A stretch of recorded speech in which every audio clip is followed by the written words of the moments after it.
The Kidnapping Attempt, Mr. Knight's Story. It was early autumn in 2008, and I was just finishing up my last day of school at Valleywood Elementary, located in a quiet town called Riverside. I was in the 4th grade, which was the final year before we moved on to middle school. My mom was always the one to pick me up after school, and this day was no different. My friend Ethan and I had planned a playdate to celebrate the end of the year. Although Ethan and I weren't in the same class anymore, we had been best friends since kindergarten. As usual, after the bell rang, we lined up in the hallway and began making our way to the exit where we were supposed to meet our parents. I spotted Ethan's dad in the crowd and we waved at each other. But then, out of the blue, I heard my name being called. I turned and saw a man waving at me as he approached. "Tommy. Tommy," he shouted. He introduced himself as Ethan's uncle, and said that he was there to pick me up. This seemed strange, but I was a shy kid and didn't question it. I told my teacher, Mrs. Walker, that I was being picked up by Ethan's uncle, and she gave me a nod of approval, dismissing me. The man hurriedly led me through the crowded parking lot, speaking quickly and with a stutter, asking me about school and my interests. His voice was jittery and he walked with an urgency that made me feel uneasy. I tried to ignore the growing sense of confusion as I realized that Ethan wasn't with us. "We're not picking him up?" I asked nervously. The man quickly glanced at me in the rearview mirror as we sat in his car, a red sedan, and said, "No, Ethan is already at his house." The car ride seemed to last forever, though it couldn't have been more than 10 minutes. As we drove farther away from the school, I noticed we were heading into unfamiliar territory. The area was quieter and my unease grew. My house was just a few minutes away, so this didn't make any sense. When we finally stopped in front of his house, the exterior looked normal enough, though there was something unsettling about it. The man quickly ushered me inside, closing the door and locking it behind us. It was eerily dark, with only a dim lamp lighting the room. I could sense something was wrong. "Where's Ethan?" I asked again, my voice shaky. The man's demeanor shifted, and he seemed more nervous. He muttered something about Ethan being downstairs playing video games. "Wait here," he said. As I stood there in the cold, dimly lit living room, my heart began to race. I knew something wasn't right. I spotted the phone on the kitchen wall and grabbed it, dialing 911 in a whisper. "Please, I've been kidnapped." I could hear the dispatcher on the other end, but I didn't say another word. I hung up the phone, hiding it under a towel in the corner as I returned to the living room, just in time to hear footsteps approaching. The man returned and his cheerful tone had vanished. "Come downstairs," he said. "Ethan's waiting." I refused, and the change in his expression was immediate. His previously friendly face darkened as he grabbed my wrist, pulling me toward the stairs. I screamed, but he only growled, "I'll let you go if you behave." With no other choice, I descended the stairs, entering a dark, unfinished basement. The only light came from a flickering bulb above. I could hear the man walking around upstairs, but the basement was silent except for the occasional creak of the wooden floor. Suddenly, I heard the doorbell ringing. 3 sharp, insistent chimes followed by banging. It was the police. They had arrived. I held my breath as the man didn't move to answer. The banging continued until finally, there was a loud crash. The door to the basement swung open and I saw the police rush in. I was pulled out of the house and into the fresh air, where I was greeted by a team of officers and my worried parents. The man was arrested, handcuffed, and escorted out of the house. Later, I learned that this man was a colleague of Ethan's father, who had learned that both of us would be picked up that day. He seized the opportunity to act on his sick plans. I never asked for more details, but I was told he had been watching us for a while. If I hadn't called 911, I don't know where I'd be today. It's been almost 15 years since that terrifying experience, but I still think about it all the time. I can't help but wonder if the man is out there or if he ever even went to prison. The Haunted House, Mr. Knight's Story. It was the summer of 2011, and my family had just moved into a new home in Oakfield, a small town known for its quiet streets and lush green forests. My parents had found this house through an old listing and it seemed perfect. The house was large with a big yard and it had a vintage charm that I loved. However, little did we know that it had a dark past, one that would haunt me for years. The first few days were blissful. The house felt like a blank canvas ready for us to make it our own. We unpacked, settled in, and started exploring the property. The house had an attic that I was particularly drawn to. It had a dusty old door that creaked when you opened it, revealing a set of steep stairs leading up into darkness. My parents told me to stay away from the attic for now, but naturally that only made me more curious. I couldn't help myself. One evening when everyone else was busy, I decided to venture up there. The moment I opened the attic door, a cold draft hit me, and I felt a chill run down my spine. It was oddly quiet up there, almost too quiet. The air smelled musty, and the floorboards creaked under my feet as I stepped further into the space. There was nothing unusual at first glance, just old furniture, dusty boxes, and old books stacked neatly on a shelf. But then I saw it. In the far corner of the room, there was a large, old-fashioned mirror. It looked out of place, as if it had been abandoned up there for years. I walked over to it, curious, and when I looked into the reflection, my heart nearly stopped. Behind me, standing in the doorway, was a shadowy figure. It was faint, almost translucent, but I could see it clearly. I turned quickly, but there was nothing there. Just the empty attic.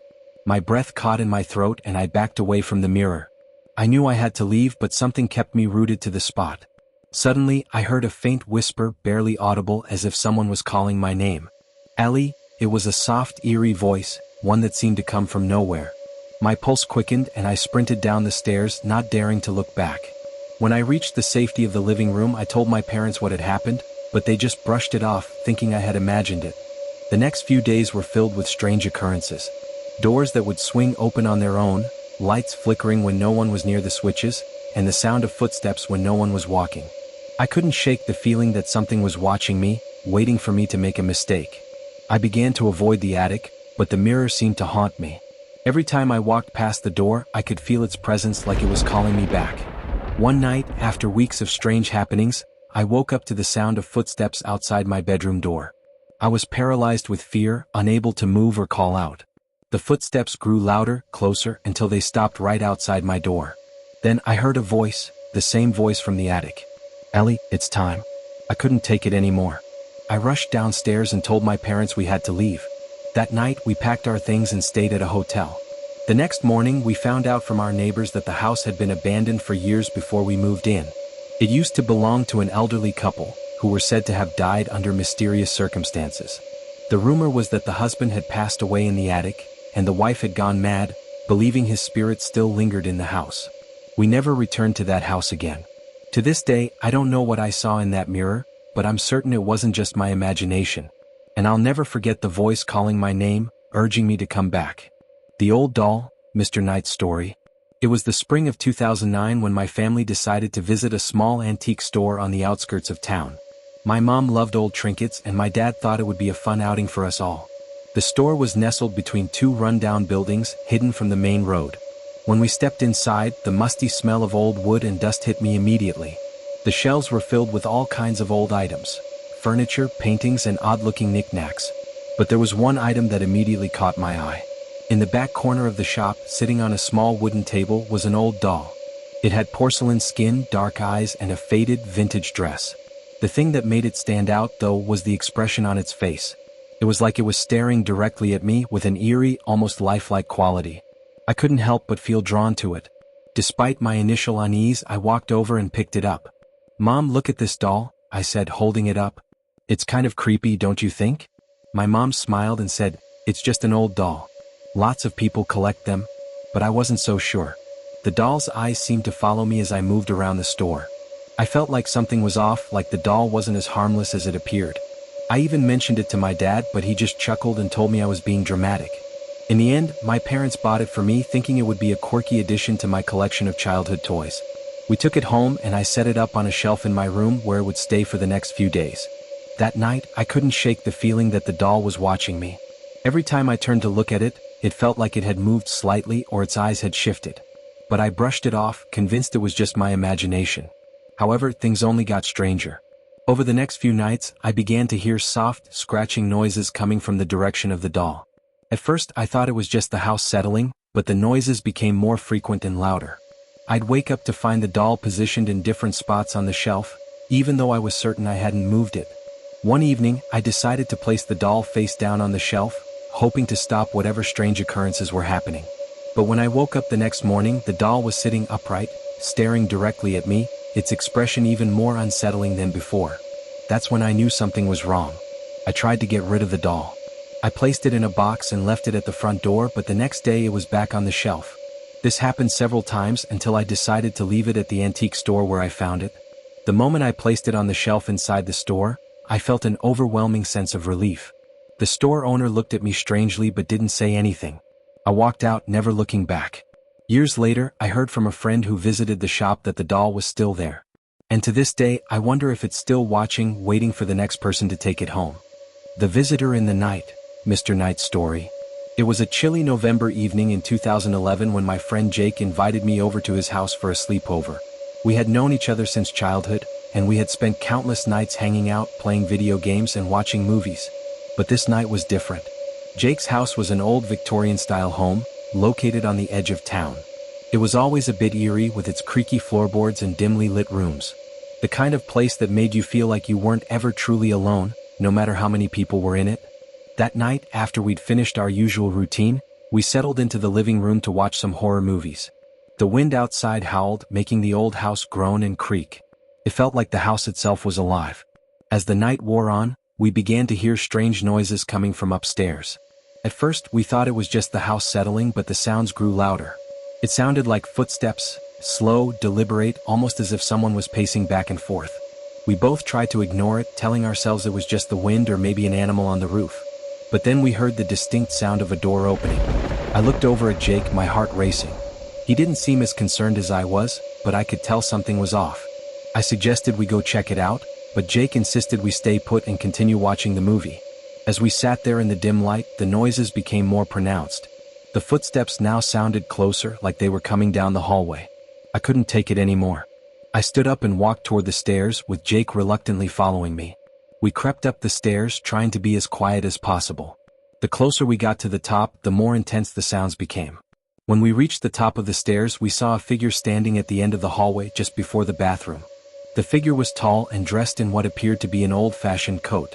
It didn't move at first, and neither did we. We stood there frozen, unsure of what to do. Jake called out, "Who's there?" The figure didn't respond. Instead, it slowly turned and started walking toward us. I felt my stomach drop. I grabbed Jake's arm, pulling him back, and we hurried down the stairs, barely making it back to the living room. We locked the door behind us, our hearts pounding. The rest of the night passed in a tense silence. We didn't speak much after that. We kept the lights on and refused to go upstairs again. It wasn't until the next morning that we discovered the truth. The next-door neighbor, who had lived across the street for years, told us that the house had once belonged to an elderly man who had passed away several years earlier. They mentioned that he had been a recluse, and no one had seen him for months before his death. Some said he still wandered the halls of the house, even after he was gone. I haven't been back to Jake's house since that night. And to this day, I wonder if the man's ghost still roams the halls, waiting for someone else to hear his footsteps. The Stranger at the Mall, Mr. Knight's Story. Back in 2013, I had just finished a long week of work and was looking forward to a relaxing Saturday. My friend Lucas and I decided to hit up the local mall to unwind and grab a bite to eat. It was one of those typical run-of-the-mill malls with a food court, a few stores, and always a lot of people around. We didn't think anything strange would happen. It was just a regular hangout. We met up in the early afternoon, and as usual, we started browsing around the shops. Nothing seemed out of the ordinary at first. We spent some time in a bookstore before heading to the food court for lunch. The mall was crowded as usual, filled with families, teens, and shoppers enjoying the weekend. But as we sat down to eat, I couldn't shake the feeling that someone was watching us. At first, I dismissed it as just paranoia. After all, it was a busy mall and people were constantly moving around. But then I noticed him. A man standing just across the food court from us was staring directly at me. He was dressed in a long black coat, even though it was warm inside the mall, and his eyes were fixed on me. He didn't seem to be looking at anyone else, just me. I glanced over at Lucas, who was focused on his phone, and then back at the man. The man smiled. It wasn't a friendly smile, it was a wide, unsettling grin that made my skin crawl. I tried to ignore him, thinking maybe I was just being paranoid. But every time I looked up, his eyes were still on me. The more I noticed him, the more uncomfortable I felt. I nudged Lucas and pointed him out, but by the time he looked, the man was gone. "Maybe it's nothing," Lucas said, though his voice sounded uncertain. I agreed with him, but deep down, I couldn't shake the feeling that something wasn't right. We finished our lunch and decided to walk around the mall a bit more. But as we passed the escalator, I spotted the man again. He was standing at the top of the escalator, still watching me. This time, his grin was even wider, almost as if he was waiting for me to come closer. I could feel my heart racing. It was as if he knew something about me that I didn't. I turned to Lucas and said, "Let's get out of here." We rushed toward the exit, but the man followed. He didn't seem to be in any hurry, just leisurely walking behind us, maintaining that same disturbing gaze. As we made our way through the mall's main doors, I looked back one last time. He was standing just outside the door, still staring at me, his grin never fading. That was the last time I ever went to that mall. I don't know what that man wanted or why he followed me, but something about the whole situation felt wrong. Lucas and I never talked about it again, but I still think about it every now and then. Who was he? Why was he following me? And most importantly, what would have happened if we hadn't left when we did? The Man in the Forest, Mr. Knight's story. It was the summer of 2014 when my friends and I decided to spend a weekend camping in the woods. Our usual spot was a secluded area just outside of our town, known for its beautiful trails and peaceful atmosphere. There were only a few cabins around, and most people avoided this part of the woods, making it the perfect getaway. We set up camp late in the afternoon, just as the sun was starting to set. It was one of those nights where everything seemed perfect. The air was cool, and the only sounds you could hear were the wind rustling through the trees and the crackling of the campfire. As we sat around the fire, roasting marshmallows and telling stories, one of my friends, Max, brought up something strange. "Have you guys ever heard about that weird guy who roams these woods?" he asked. We all laughed, thinking it was just another ghost story to pass the time. Max, however, looked serious. "No, I'm telling you," he insisted. "There's someone out here, or at least there was." We joked about it for a while, but as the night wore on, the stories got darker and the mood started to shift. We heard noises, twigs snapping in the distance, the rustle of leaves, and footsteps that seemed to get closer and closer. It wasn't long before we all started feeling uneasy. We didn't want to admit it, but we were all on edge. We kept our eyes on the edge of the clearing where the forest started to get thicker, but no one said anything. The stories we had heard earlier seemed a little too real now. Then, out of nowhere, we heard it, a soft whisper. "Hey?" We all froze. It wasn't one of us, and it was too quiet to be the wind. The sound came from somewhere deep in the forest, but it was unmistakable. Someone, or something, was calling out to us. At first, we thought it was just an animal or some trick of the wind. But then the voice came again, clearer this time. "Hey, come here." Max was the first to stand up. "I'm going to check it out," he said, though his voice was shaky. We all tried to stop him, but he was already walking toward the trees, drawn to the voice.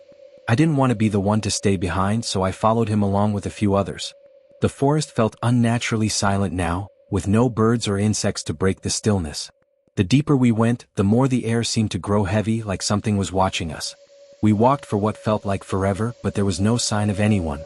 No movement, no other voices, just the unsettling silence of the woods. Then we saw him. A man standing motionless about 20 feet ahead of us. He was dressed in tattered clothes, his face obscured by a hood, and he stood perfectly still as if waiting for us. His presence felt wrong. The air around him seemed to ripple, and I felt an overwhelming sense of dread wash over me. Max called out to him, but the man didn't respond. He just stood there watching us with no expression on his face. We took a step forward, but as we did, the man slowly turned and walked into the forest, disappearing into the shadows. We didn't stay long after that. We turned around and rushed back to camp, not daring to look back. The rest of the night was a blur, but none of us could shake the image of that man in the woods. The next morning we packed up and left early. We didn't talk much on the way home, but we all agreed, whatever we saw out there, it wasn't human. Something was wrong with that forest, and we didn't want to stick around to find out what it was. The Abandoned Hotel, Mr. Knight's story. It was late November of 2016 when my friends and I decided to take a road trip to a small, forgotten town located in the middle of nowhere. We had been driving for hours, passing through stretches of forest and rolling hills, when we stumbled upon an old hotel that caught our attention. It was a large, decaying structure, with cracked windows and a faded sign that read Cedarwood Hotel. It seemed like the perfect place to stay for the night, especially since we were all exhausted and the sun was quickly setting. We decided to check in and see what it was like, despite the eerie silence that surrounded the building. Inside, the hotel was even more unsettling. The lobby was covered in dust, and the furniture looked like it hadn't been touched in years. There was no receptionist or any sign of life, which made us all feel a little uneasy, but we figured we were just being paranoid. After a while, we found an old key behind the front desk and made our way up to the second floor.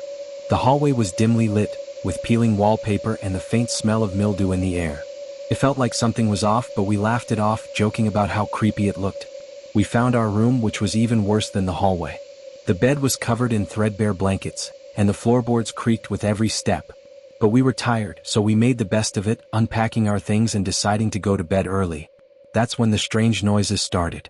At first, it was faint, almost like a low thudding sound coming from the floor below.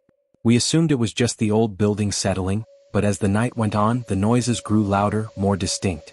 It sounded like footsteps, slow and deliberate, moving from one end of the hotel to the other. We tried to ignore it, but by midnight, it was impossible to sleep. The footsteps seemed to be getting closer and closer, until they were right outside our door. My heart started racing and I could hear my friends whispering in the dark, wondering if someone else was staying in the hotel. I got up and went to the door, listening carefully. There was nothing. No movement, no sounds. I hesitated but finally opened it, peeking into the hallway. It was completely empty, not a soul in sight. We locked the door and tried to go back to sleep, but the noises continued. They didn't stop, and by the time morning came, we were all on edge, feeling like we hadn't slept at all. We packed up quickly, eager to leave, and as we passed through the lobby, I noticed something odd. There was a portrait on the wall, depicting the hotel's original owner. I couldn't shake the feeling that the person in the portrait was staring directly at me, their eyes hollow and unnerving. We never spoke of the hotel again after that night, and to this day, I can't help but wonder what happened in that place. There was something about it, something dark, that made us leave without looking back. The Forest at Midnight, Mr. Knight's story. It was the summer of 2018 when my cousin and I decided to take a trip into the woods near our town. We'd heard stories about strange happenings there, disappearances, odd noises, and people claiming to have seen figures lurking in the trees. But we were young, adventurous, and didn't really believe in any of it. We set out just before sunset, determined to explore the forest before it got too dark. The air was warm, and the sky was painted with shades of orange and pink as we hiked deeper into the woods, far from the path that ran through the edge of the forest. The deeper we went, the quieter it got. The usual sounds of birds and insects seemed to disappear, replaced by an unsettling silence. By the time the sun had completely set, the forest was shrouded in darkness. We pulled out our flashlights and continued walking, trying to ignore the growing feeling that we were being watched. It felt as though the trees themselves were closing in on us, their twisted branches reaching out like fingers in the dark. We stumbled across a clearing, and that's when it happened. In the middle of the clearing stood an old, dilapidated cabin, hidden away from sight by the thick trees surrounding it. It looked like it hadn't been lived in for years, the roof caved in and the windows shattered. But there was something strange about it, something that drew us in. We approached cautiously, the hairs on the back of our necks standing on end. My cousin knocked on the door, half joking that maybe someone lived there. When there was no answer, we pushed it open. The inside was a mess. There was old furniture covered in dust, and the air inside felt thick and musty. It was cold, much colder than the outside air. The walls were lined with strange symbols, some of which looked like they had been carved into the wood. We were about to leave when we heard it, a sound from the corner of the room. At first, it was just a rustling like something moving in the shadows. But then, it was a soft, almost imperceptible whisper like someone was speaking, just barely audible. My cousin whispered, "Did you hear that?" We both froze, our eyes scanning the room. There was nothing there, no one. Yet, the whisper seemed to be coming from the walls, the floor, the very air around us. Suddenly, we heard footsteps outside approaching the cabin. We both turned to the door, but before we could move, the whispers turned into frantic shouts, echoing through the cabin, growing louder and more desperate. Terrified, we ran out of the cabin and into the woods, not daring to look back. As we sprinted through the trees, I could feel something chasing us, something fast and relentless. We didn't stop running until we reached the edge of the forest, out of breath and shaken to the core. We never spoke of that night again, and neither of us ever went near that forest after.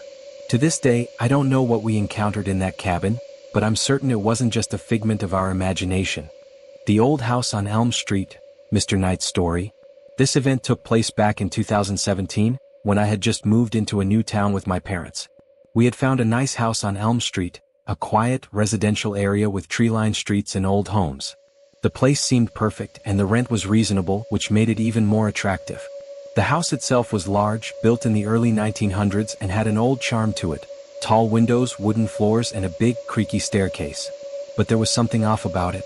I couldn't quite place it at first, but I felt uneasy whenever I was alone in the house. The atmosphere felt heavy, like it was filled with memories, both good and bad. It started with small things. Objects would be out of place, things I could have sworn I had left in a certain spot, only to find them elsewhere. At first I thought I was just being forgetful, but then the noises started. Strange knocks at night, footsteps echoing on the floors when no one was around.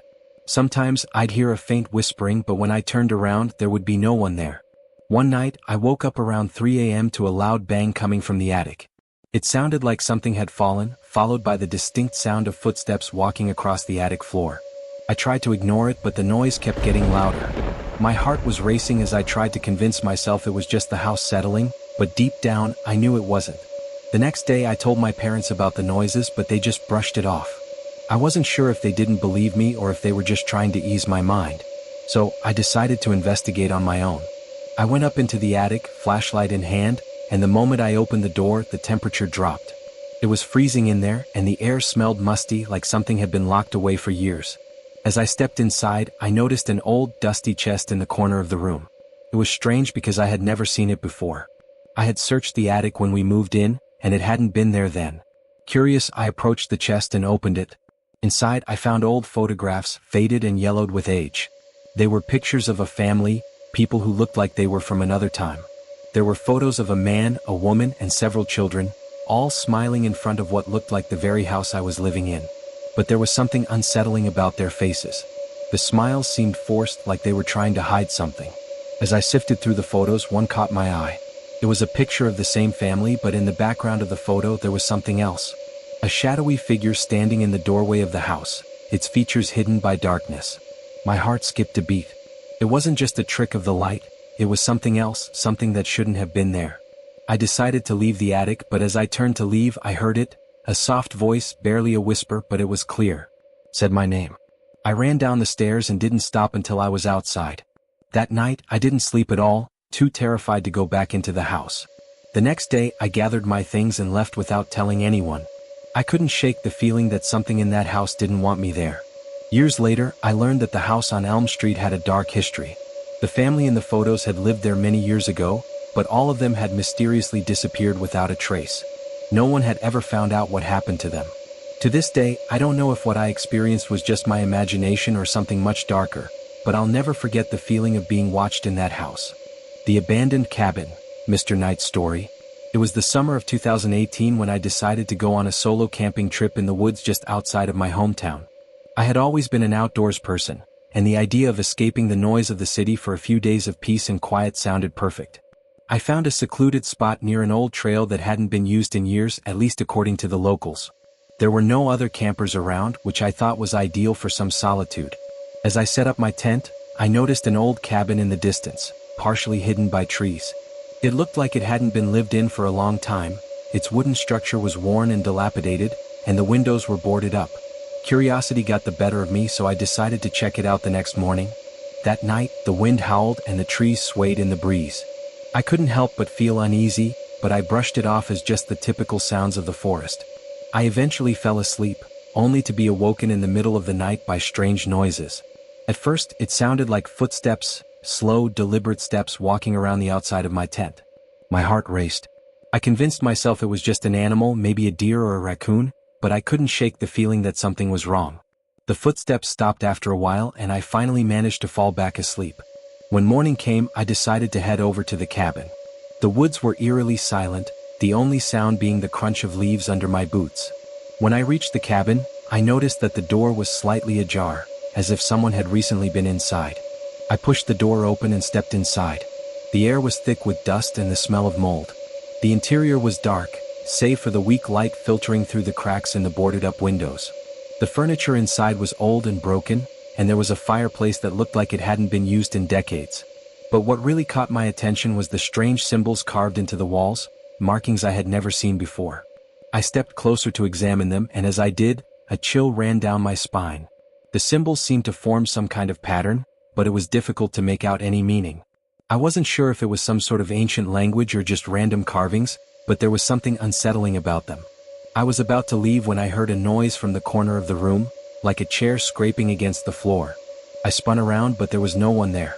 I felt a sudden rush of dread and decided it was time to go. But as I turned to exit, the door slammed shut behind me. Panicking, I tried to open it, but it was locked. I was trapped inside the cabin, and that's when I heard it. A low, guttural voice whispering my name from the shadows. It was almost like a growl, but unmistakably human. My mind raced, and my heart pounded in my chest as I searched for a way out. I ran to the window, desperate to escape. As I looked out, I saw something that made my blood run cold. There, standing in the trees, was a figure, pale, gaunt, with hollow eyes and an expression that could only be described as pure malice. It stared at me, unmoving, as if waiting for me to make the first move. With no time to waste, I turned and kicked the door with all my strength. The door gave way and I stumbled out into the woods. The figure in the window didn't follow, but I knew it was still watching me. I ran back to my campsite, packed up my things and left without looking back. When I got home, I tried to tell people about what happened, but no one believed me. They thought I had gotten scared by the isolation and started imagining things. But I know what I saw. I never went back to that cabin, and I've heard rumors since then that it's haunted by the spirits of those who once lived there. I can't help but wonder if the figure I saw was one of them, trapped in that cabin for eternity. Story 9, The Basement Rocking Chair. It was New Year's Eve 2022 when I found myself at my friend Alex's house, preparing to celebrate the end of the year with some close friends. Alex was hosting a party, and I arrived early to help set up. The plan was to stay over, drink a little, and not worry about driving back home. The party was great at first, with everyone laughing, chatting, and dancing. But as midnight approached, the crowd thinned out. People slowly trickled out, heading to other parties or bars, leaving just a few of us behind. By 2 a.m., it was just me, Alex, and a couple of others sitting around in the living room talking and sipping on drinks. Then, around 3 a.m., as the night had quieted down and the house was almost empty, we started hearing an odd noise. At first, we thought it was just the fridge or maybe a strange sound from the house settling. But the noise persisted, a faint creaking that grew louder the longer we sat there. Annoyed and a bit drunk, we finally decided to investigate. The sound was coming from the basement.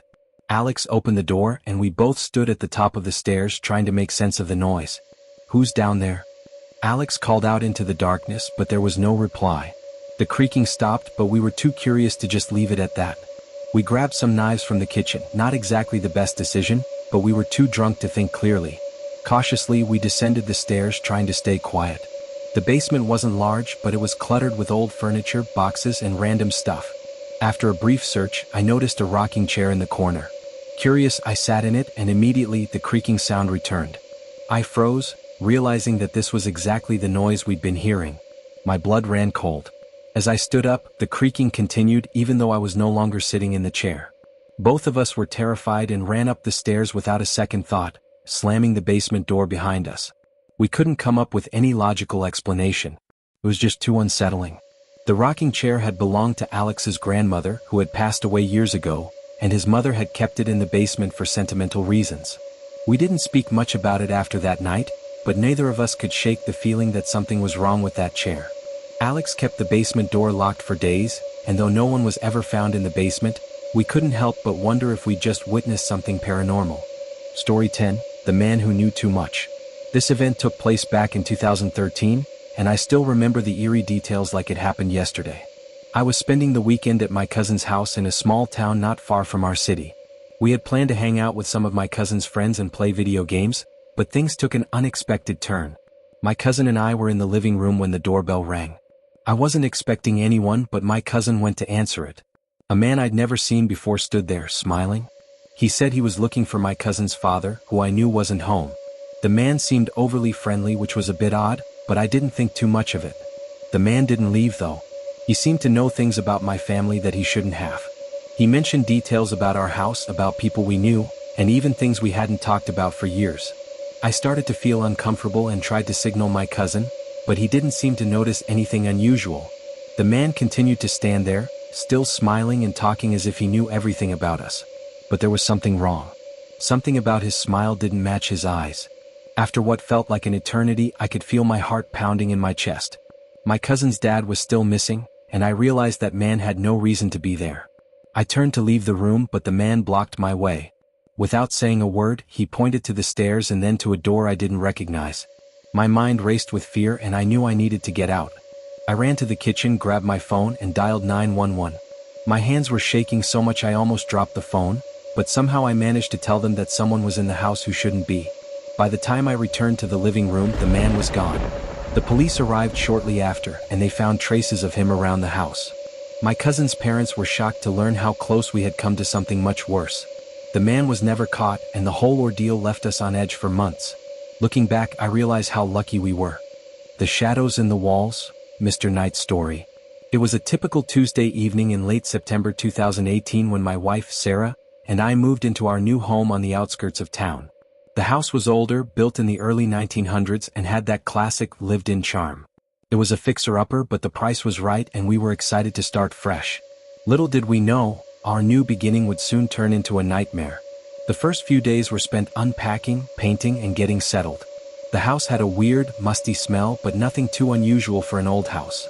One thing that struck me, however, was the strange layout.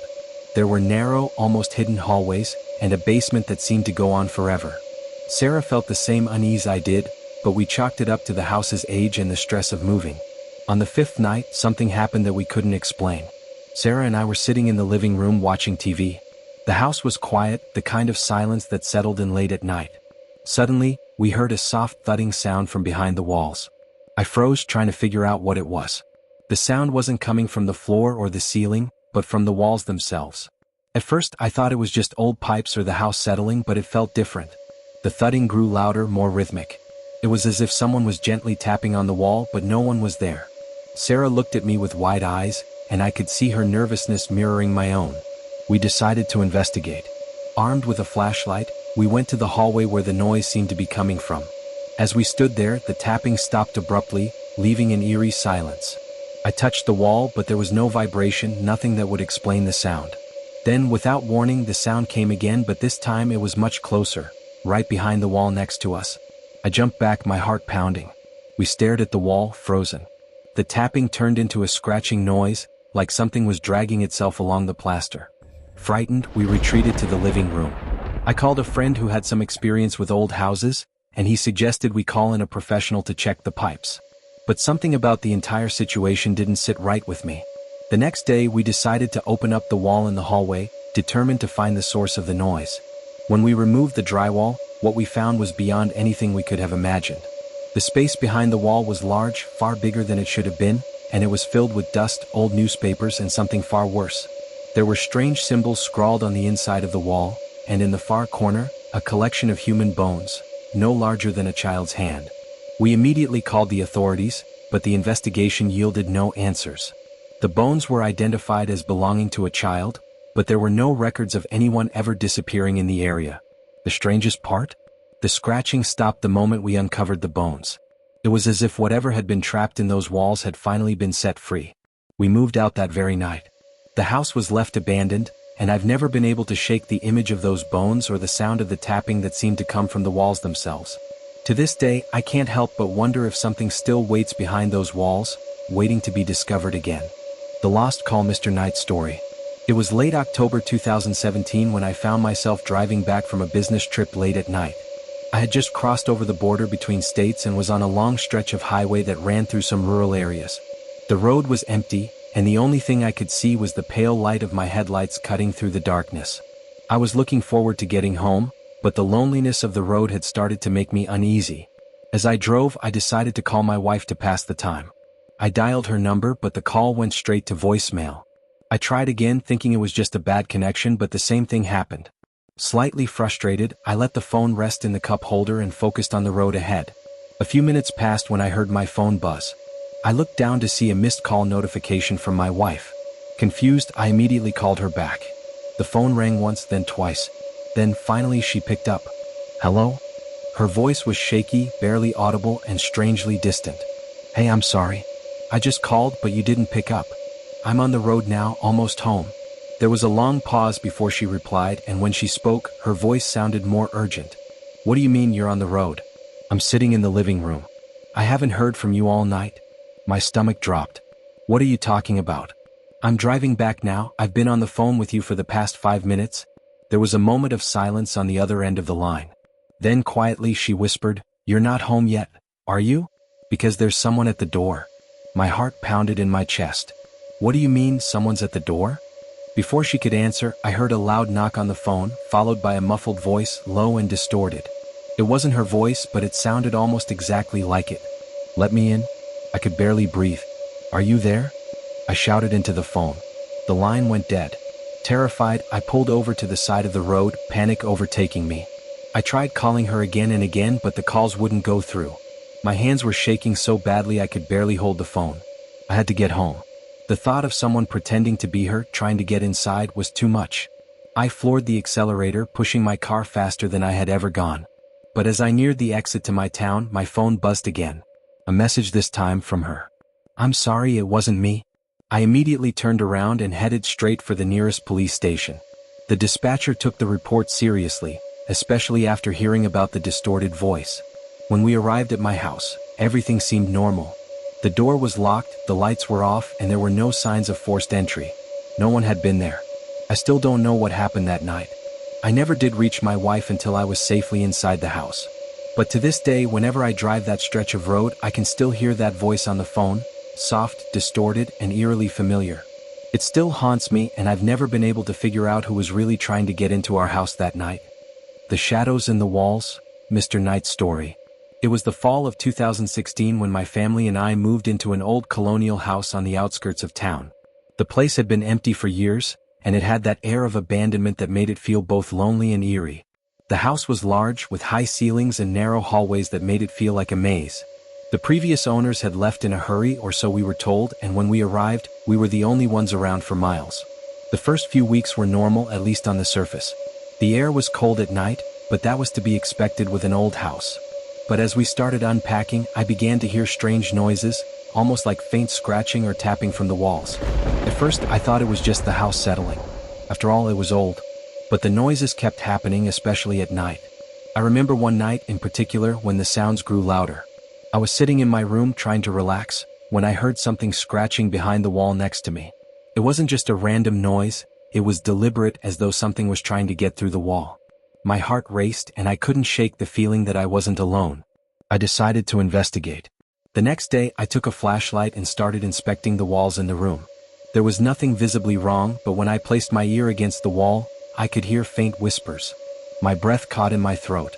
It was a voice too soft to make out, but it was there. The following night, I couldn't sleep. I kept hearing the scratching, and this time it was closer. It almost felt like it was moving through the walls, creeping closer to my room.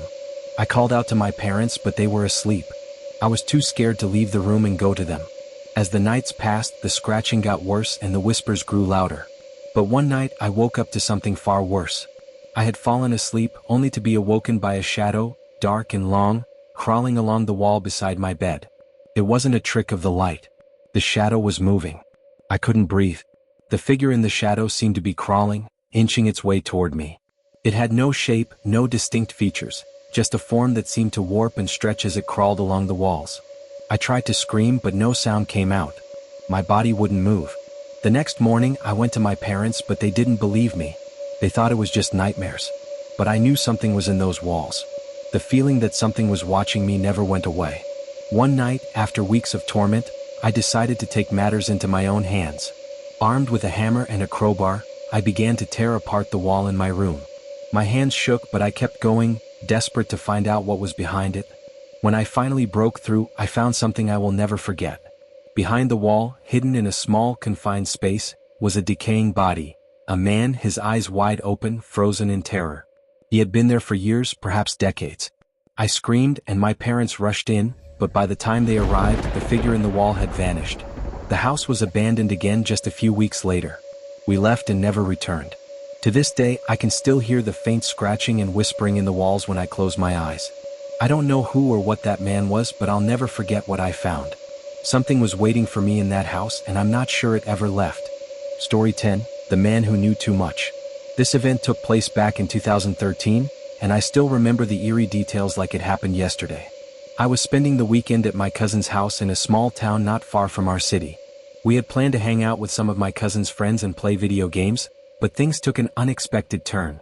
My cousin and I were in the living room when the doorbell rang. I wasn't expecting anyone, but my cousin went to answer it. A man I'd never seen before stood there, smiling. He said he was looking for my cousin's father, who I knew wasn't home. The man seemed overly friendly, which was a bit odd, but I didn't think too much of it. The man didn't leave though. He seemed to know things about my family that he shouldn't have. He mentioned details about our house, about people we knew, and even things we hadn't talked about for years. I started to feel uncomfortable and tried to signal my cousin, but he didn't seem to notice anything unusual. The man continued to stand there, still smiling and talking as if he knew everything about us. But there was something wrong. Something about his smile didn't match his eyes. After what felt like an eternity, I could feel my heart pounding in my chest. My cousin's dad was still missing, and I realized that man had no reason to be there. I turned to leave the room, but the man blocked my way. Without saying a word, he pointed to the stairs and then to a door I didn't recognize. My mind raced with fear and I knew I needed to get out. I ran to the kitchen, grabbed my phone and dialed 911. My hands were shaking so much I almost dropped the phone, but somehow I managed to tell them that someone was in the house who shouldn't be. By the time I returned to the living room, the man was gone. The police arrived shortly after, and they found traces of him around the house. My cousin's parents were shocked to learn how close we had come to something much worse. The man was never caught, and the whole ordeal left us on edge for months. Looking back, I realize how lucky we were. The abandoned cabin, Mr. Knight's story. It was the summer of 2018 when I decided to go on a solo camping trip in the woods just outside of my hometown. I had always been an outdoors person, and the idea of escaping the noise of the city for a few days of peace and quiet sounded perfect. I found a secluded spot near an old trail that hadn't been used in years, at least according to the locals. There were no other campers around, which I thought was ideal for some solitude. As I set up my tent, I noticed an old cabin in the distance, partially hidden by trees. It looked like it hadn't been lived in for a long time. Its wooden structure was worn and dilapidated, and the windows were boarded up. Curiosity got the better of me, so I decided to check it out the next morning. That night, the wind howled and the trees swayed in the breeze. I couldn't help but feel uneasy, but I brushed it off as just the typical sounds of the forest. I eventually fell asleep, only to be awoken in the middle of the night by strange noises. At first, it sounded like footsteps, slow, deliberate steps walking around the outside of my tent. My heart raced. I convinced myself it was just an animal, maybe a deer or a raccoon, but I couldn't shake the feeling that something was wrong. The footsteps stopped after a while and I finally managed to fall back asleep. When morning came, I decided to head over to the cabin. The woods were eerily silent, the only sound being the crunch of leaves under my boots. When I reached the cabin, I noticed that the door was slightly ajar, as if someone had recently been inside. I pushed the door open and stepped inside. The air was thick with dust and the smell of mold. The interior was dark, save for the weak light filtering through the cracks in the boarded-up windows. The furniture inside was old and broken, and there was a fireplace that looked like it hadn't been used in decades. But what really caught my attention was the strange symbols carved into the walls, markings I had never seen before. I stepped closer to examine them, and as I did, a chill ran down my spine. The symbols seemed to form some kind of pattern, but it was difficult to make out any meaning. I wasn't sure if it was some sort of ancient language or just random carvings, but there was something unsettling about them. I was about to leave when I heard a noise from the corner of the room, like a chair scraping against the floor. I spun around, but there was no one there. I felt a sudden rush of dread and decided it was time to go. But as I turned to exit, the door slammed shut behind me. Panicking, I tried to open it, but it was locked. I was trapped inside the cabin, and that's when I heard it. A low, guttural voice whispering my name from the shadows. It was almost like a growl, but unmistakably human. My mind raced, and my heart pounded in my chest as I searched for a way out. I ran to the window, desperate to escape. As I looked out, I saw something that made my blood run cold. There, standing in the trees, was a figure, pale, gaunt, with hollow eyes and an expression that could only be described as pure malice. It stared at me, unmoving, as if waiting for me to make the first move. With no time to waste, I turned and kicked the door with all my strength. The door gave way and I stumbled out into the woods. The figure in the window didn't follow, but I knew it was still watching me. I ran back to my campsite, packed up my things and left without looking back. When I got home, I tried to tell people about what happened, but no one believed me. They thought I had gotten scared by the isolation and started imagining things. But I know what I saw. I never went back to that cabin, and I've heard rumors since then that it's haunted by the spirits of those who once lived there. I can't help but wonder if the figure I saw was one of them, trapped in that cabin for eternity.